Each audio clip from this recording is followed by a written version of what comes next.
तो India US ties अब better होंगी ट्रम्प के रिजीम में? बिल्कुल होंगी, बिल्कुल होंगी। और वो क्यों होंगी और कब होंगी, और उसका कोई चारा नहीं है। और हमारे पास कोई और ऑल्टरनेटिव भी नहीं है, उनके पास भी कोई और ऑल्टरनेटिव नहीं है। और ये होंगी तब अगर जो है यूक्रेन और रशिया की लड़ाई में सीज़ फायर हो जाएगी, और उस सीज़ फायर होने के बाद ट्रेड एम्बार्गोज जो हमारे ऊपर लगे हुए हैं, और ये ट्रेड एम्बार्गोज ही हैं, ये पुल बैक हो जाएंगे। और 25% की जगह 10-12, 50% की जगह 10-12% के ऊपर हमारे टैरिफ्स जब स्टैंड करेंगे, तब हमारे रिलेशनशिप धीरे धीरे इंप्रूव होंगे। और क्यों इंप्रूव होने ज़रूरी है? Because we are also dependent and they are also dependent. वो स्ट्रेटेजिकली हमारे ऊपर डिपेंडेंट है, उनकी जो है हम लार्ज मार्केट हैं, और हमारे को बेस्ट हमारे सारे professionals, IT professionals, job creation के लिए, रेवेन्यू जनरेशन के लिए हमारे को यूएसए की ज़रूरत है। आज की डेट में हम इमेजिन नहीं कर सकते, हमारे बहुत सारे स्टार्टअप्स, हमारे बहुत सारे आईटी फर्म्स, हमारे इवन फार्मा फर्म्स बहुत सारे यूएस के अंदर प्रोडक्ट्स अपने बेचते हैं और उनके ऊपर डिपेंडेंट हैं। और अगर ये इस तरह के एम्बार्गोस ज़्यादा देर लास्ट करेंगे, उनकी सस्टेनेबिलिटी के ऊपर, हमारी जॉब्स के ऊपर बहुत बड़ा एक प्रश्न चिन्ह जो है वो लग जाएगा। हमारी बहुत सारी आईटी फर्म्स जैसे कि इन्फोसिस, टीसीएस एंड अदर, जिनके जीडीपी ही अगर टोटल अगर देखा जाए, उनके रेवेन्यूज़ जो जनरेट होते हैं वो almost equivalent to Pakistan generate होते हैं, वो सारे के सारे यूएस से अपने मेजर अर्निंग्स करते हैं, वहाँ पे प्रोजेक्ट्स अपने डिलीवर करते हैं। तो over a period of time अगर हमारे रिलेशनशिप इम्प्रूव नहीं होते, वो इकोनॉमिकली एंड स्ट्रेटेजिकली हमारे लिए भी अच्छा नहीं है। सिमिलरली यूएस के लिए उनकी डिपेंडेंस है हमारे ऊपर, हमारे फार्मा कंपनीज़ के ऊपर डिपेंडेंस है, हमारे आईटी प्रोफेशनल्स के ऊपर उनकी डिपेंडेंस है, और वो एक ह्यूज मार्केट हमारी कंट्री के अंदर देखते हैं, तो उनको भी नुकसान होने वाला है। जब दोनों को नुकसान होने वाला है, तो वो दोनों कोई नुकसान ये उठाने नहीं वाले in the long run. Short term में some ego issues may be there. So I see over a period of time, जैसे ही यूएस और रशिया के बीच में क्लोज कनेक्ट एस्टेब्लिश होगा, जब सीज़ फायर रशिया और यूक्रेन के बीच में हो जाएगी, our ties with US will also improve.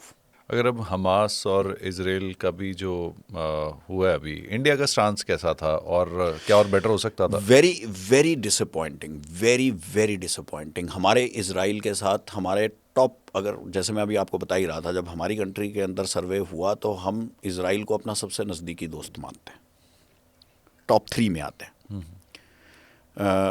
In fact जो भी यंग लॉट है वो तो आइडियलाइज करता है इसराइल को।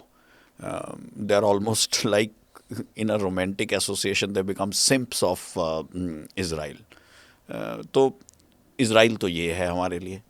और दूसरे वो हमारे साथ उनके डिफेंस टाइज भी हैं, उन्होंने बहुत सारे केसेस के अंदर हमारे को असिस्ट करने की भी बात की है।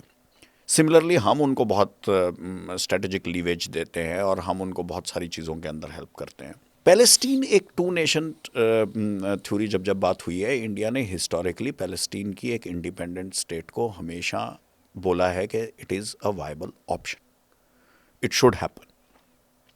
We have condemned Hamas, which everybody is condemning. तो ये भी हमारी एक स्टेटेड पॉलिसी है कि हम कंडेम करते हैं टेररिज्म को, हम टेररिज्म के अगेंस्ट हैं, हम हमास को भी ख़त्म करना चाहते हैं, वो भी उस एग्रीमेंट का हिस्सा है। इसराइल के भी हम फ्रेंड हैं, पैलेस्टीन के भी हम फ्रेंड हैं, वो भी उसका एग्रीमेंट का हिस्सा है। तो उस एग्रीमेंट के हिस्सेदारी में हमने अपनी कंट्रीब्यूशन एडिक्वेटली क्यों नहीं दी? This is the disappointment. The disappointment is that हमने एडिक्वेटली फ्रेमवर्क के अंदर ही, इनिशियली ही, मच इन एडवांस उसके अंदर कंट्रीब्यूट करना चाहिए था, और हमारे टॉप मैन को, if not the prime minister, at least may be the defence minister और द फॉरेन अफेयर्स मिनिस्टर वहाँ पे प्रेजेंट होना चाहिए था। अभी जो है पाकिस्तान का कोई से नहीं है। पाकिस्तान हमेशा से जो है हिस्टोरिकली अदरवाइज एंटी इसराइल रहा है, अभी पैचअप करने की कोशिश कर रहा है थ्रू यूएस, इसराइल के अगेंस्ट रहा है। उनकी पैलेस्टीन लोगों पीपल के साथ भी कोई एफिलिएशन नहीं है। They have never contributed towards their upliftment also. लेकिन ऑल ऑफ अ सडन उनके प्राइम मिनिस्टर जो है वो सेंटर स्टेज पे खड़े हो जाते हैं और ट्रंप की तारीफ़ करना शुरू कर देते हैं, and he gets lot of leeway because of that. अभी बात हो रही है कि वो कंट्रीब्यूट करेंगे गाजा के अंदर, पीस प्लान के अंदर 20,000 सोल्जर्स उनके जो है वो जाएंगे। Totally unwarranted, actually Israel should shy away from it, but ऐसा हो रहा है। क्यों हो रहा है? बिकॉज यूएस चाह रहा है ऐसा हो। हमारी कंट्रीब्यूशन ज़्यादा होनी चाहिए थी, हमारे को इसको स्पीयर हेड करना चाहिए था। हम आने वाले सालों में विश्व गुरु बनने की बात करते हैं, अगर हम विश्व गुरु बनने की बात करते हैं, द डिप्लोमेसी फॉर बिकमिंग विश्व गुरु स्टार्ट्स हेयर। एंड उसके लिए हमारे को जो है वो जिगरा रखना पड़ेगा, और उस जिगरे को रखने के लिए नज़रें चुराने की ज़रूरत नहीं है, हमारे को फेस करने की ज़रूरत है। हम कहें जो हमने कहना है, वो कहें जो उनको कहना है, हम खड़े रहें अपनी जगह पर, वो खड़े रहें अपनी जगह पर। लेकिन अगर हम भाग ही लेंगे वहाँ से तो फिर वही कहेंगे, हम तो कुछ कहेंगे ही नहीं। तो हमें कहना है, हमें इंटरनेशनल अफेयर्स में भी कहना है, और जो हमारी स्टेटेड पोजीशन है उसको असर्ट भी करना है। एंड मोस्ट एनालिस्ट्स कह रहे थे कि अच्छा हुआ कि जो है प्राइम मिनिस्टर मोदी वहाँ नहीं गए। माई टेक इज़ डिफरेंट।